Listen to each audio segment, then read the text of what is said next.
Harvey Muiz, suami Sandra Dewi ini terlihat tenang dan santai saat dia harus mengenakan rompi oranye. Apakah dia seperti itu karena hukum undang-undang perampasan aset ini belum diberlakukan? Apakah dia akan tetap merasa bahwa apapun yang terjadi, dia akan tetap crazy rich seperti sebelum digelandang ke kantor Kejagung? Yuk kita akan lihat menggunakan kartu-kartu saya.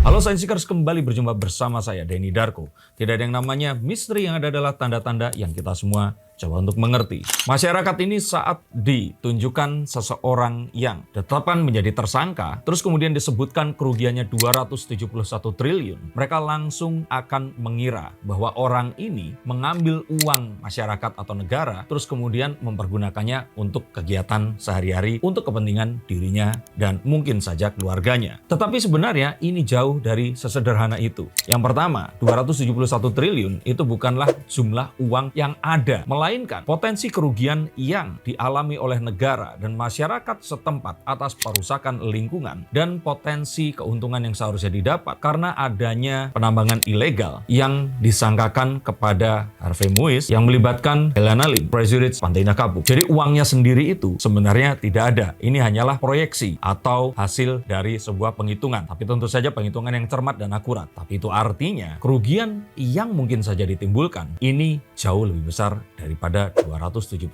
triliun itu tadi. Nah sekarang bayangkan seluruh Indonesia melihat orang ini tadi disangkakan kepadanya kerugian sebesar 271 triliun dan statusnya sudah dinaikkan menjadi tersangka dari saksi. Mengapa dia sangat tenang menghadapi ini? Tidak tampak ada ketakutan, tidak tampak ada kekhawatiran. Jangankan rasa was-was, dia terlihat sangat tenang. Karena seandainya, misalkan saja,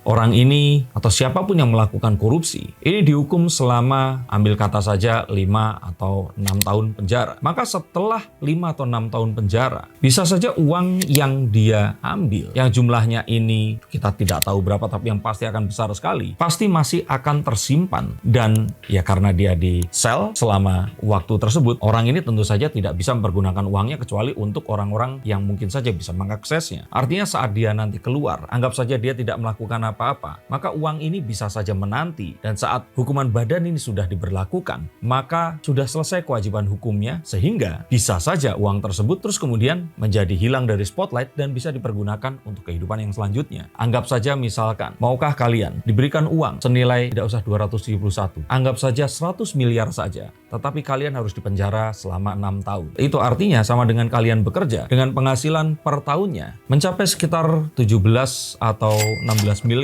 Tolong betulkan kalau saya salah menghitung. Pekerjaan apa yang kira-kira bisa kalian lakukan dengan penghasilan sebesar 16 miliar itu tadi? Yang artinya, 1 bulan pendapatan kalian bersih itu adalah sebesar mungkin 1,2 atau 1,3 miliar. Yang jika dibagi lagi menjadi per bulan, maka pendapatan kalian harus setara dengan sekitar 100 juta dalam kondisi bersih. Maka mungkin orang akan berlomba-lomba untuk nggak apa-apa di penjara. Yang penting setelah keluar dari penjara, mereka mengantongi uang sebanyak 100 miliar itu tadi. Nah sekarang kalikan uang tersebut sebanyak 2.710 kali. Itulah nilai 271 triliun. Ini hanya untuk menggambarkan betapa sebenarnya jika orang mau berkorban, maka sebenarnya dia akan bisa mendapatkan uang. Ya cuman perkaranya uangnya halal atau haram saja. Perihal tersebut sebenarnya kita mengetahui bahwa satu-satunya membuat koruptor kapok adalah dengan melakukan atau menerapkan undang-undang perampasan aset atau dimiskinkan, sehingga semua hasil keuangan yang dia dapatkan dari tindakan tersebut itu dirampas, dan bisa saja itu akan mengenai kekayaan yang lainnya yang mungkin saja tidak merupakan hasil dari kejahatannya tersebut, tapi dipergunakan untuk membayar kerugian dan denda terhadap kerugian yang ditimbulkan itu tadi. Dan untuk itu Presiden Joko Widodo sebenarnya sudah menandatangani Supres mengenai rancangan undang-undang perampasan aset yang terkait sebagai tindak pidana dengan nomor R22-Pres-05-03 silakan koreksi kalau saya salah ya, pada 4 Mei 2023 silam. Dan di sini Ketua DPR RI menjelaskan bahwa untuk pembahasan mengenai rancangan undang-undang perampasan aset dan rancangan undang-undang kesehatan ini perlu mengikuti mekanisme yang terkait tata tertib peraturan perundangan yang ada di Dewan Perwakilan Rakyat. Maka walaupun sudah ditandatangan, ini belum sempat untuk disahkan. Mahfud tanya pada kita, tolong dong undang-undang perampasan aset dijalanin. Republik di sini ini gampang Pak, saya ini lobbynya jangan di sini Pak. Ini Korea ini semua menurut bosnya masing-masing. Di sini boleh ngomong kalah Pak. Bambang Pacul ditelepon, Ibu Pacul berhenti, siap. Ini laksanakan Pak. Jadi 2 presiden pernah nanya sama saya, pembatasan uang kartal sama ini RUU ini yang mana ya Pak Presiden? Kalau pembatasan uang kartal pasti DPR nangis semua. Kenapa? Masa dia bagi duit harus pakai e-wallet? E-walletnya cuma 20 juta lagi, nggak bisa Pak. Nanti mereka nggak jadi lagi. Oh gitu. Loh, saya terang-terangan ini, gitu loh. Mungkin perampasan aset bisa, tapi harus bicara dengan para ketum partai dulu. Kalau di sini nggak bisa. Teori saya, jadi permintaan jenengan langsung saya jawab. Bambang Pacul siap kalau diperintah. Mana perintah berani Pak? Sama toh? Ayo, itu kira-kira Pak. Dalam surat tersebut, Presiden Jokowi ini memberikan perintah, menugaskan Menko Polhukam, saat itu Pak Mahfud MD, Menkumham Bapak Yasona Lauli, lalu Jaksa Agung Bapak Burhanuddin, serta kepada Kapolri Republik Indonesia Bapak Listio Sigit Prabowo untuk membahas undang-undang tersebut dengan DPR. Dan jika ini bisa dilakukan dan segera disahkan, maka saya yakin hal seperti ini akan lebih mudah untuk mengusutnya. Saya yakin koruptor-koruptor dan orang-orang yang berkaitan dengan kejahatan kerah putih ini pasti akan kicep karena mengetahui hasil kerja kerasnya ini akan bisa ludes dalam seketika dan akan dengan mudah dia akan membongkar siapa yang ada di atasnya dan siapa yang menjadi kaki tangannya. Permasalahannya di sini, jika ternyata uang tersebut tidak tersentuh, maka dia akan memiliki 1000 juta alasan untuk diam dan tidak mengungkap hal itu tadi. Karena hanya 2 hal yang akan bisa membuat seseorang ini akhirnya menahan untuk tidak berucap. 1, keuntungannya akan bisa diperoleh walaupun harus menderita dalam tahanan, atau kedua, saat dia diancam atau keluarganya di sini diancam untuk dicelakai. Tanpa 2 hal tersebut, saya pikir orang-orang akan lebih memilih untuk diam dan menjalani saja proses hukumannya. Saya menduga inilah yang membuat orang-orang seperti Harvey Muiz ini merasa tenang karena ya ini adalah sesuatu yang mungkin saja harus dijalaninya, tapi tetap dugaan saya di sini dia akan tetap keluar dan harta yang sangat banyak ini akan masih menanti dirinya. Dan jika ini semua disahkan, maka saya kira akan gampang sekali untuk merunut aliran dana dan mengetahui siapa dalang dibalik ini semua. Dan akan dengan mudah mengungkap apa alasan ini semua dilakukan. Jika ternyata hal ini adalah sebuah, kita sebut saja ATM, untuk sebuah kegiatan yang lainnya, maka kita akan dengan mudah mengungkap kegiatan tersebut tadi.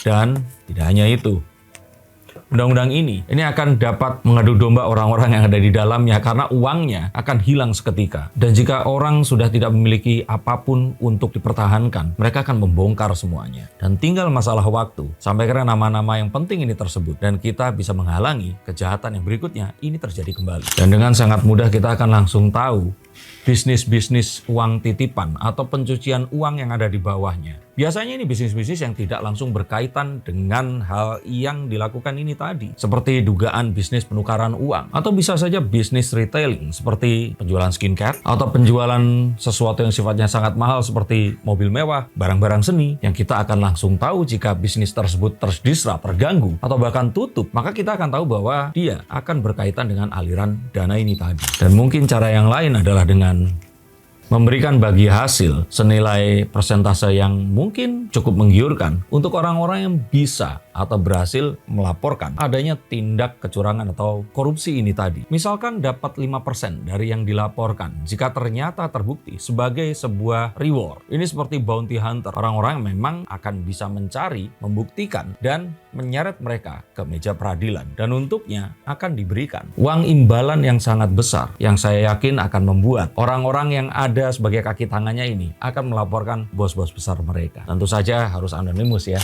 Atau jika ternyata sulit, cara yang juga mudah di sini adalah dengan mencari tahu siapa rekanan penasihat hukum dan juga akuntan mereka. Karena uang yang besar pasti melalui sebuah legalisasi, dokumen, atau perjanjian hukum yang melibatkan orang-orang yang mendapatkan bisnis ini secara retain atau recurring, berulang, apalagi akuntan yang pasti akan tahu kemana aliran dananya. Masalahnya bukan mudah atau sulitnya, tapi maukah kita membongkar hal tersebut tadi. Dan sebenarnya seperti tadi di awal saya katakan, ini semua memang harus kembali lagi ke undang-undang dan undang-undang seperti yang dikatakan oleh Prof. Mahfud. Bahwa uang sebesar itu mustahil jika tidak melibatkan oknum pejabat yang ada atau berkaitan dengan perundang-undangan atau hal yang disahkan. Dan cara untuk mengungkapnya pun ini mungkin akan mengalami kesulitan jika ternyata oknum pejabat-pejabat ini tidak merestui untuk hal tersebut juga diungkap nantinya. Maka kembali lagi menjadi sebuah pertanyaan besar. Apakah kita betul-betul ingin mengungkap ini? Atau hanya menjadikannya sebuah drama politik ala drama Korea hanya untuk mewarnai hari-hari bernegara kita? Apapun itu, kita berikan apresiasi pada Kejaksaan Agung Republik Indonesia yang telah mengungkap adanya tindak kejahatan ini, dan mari kita doakan agar ini akan berakhir dengan lebih paripurna. Terima kasih, sampai jumpa dan salam.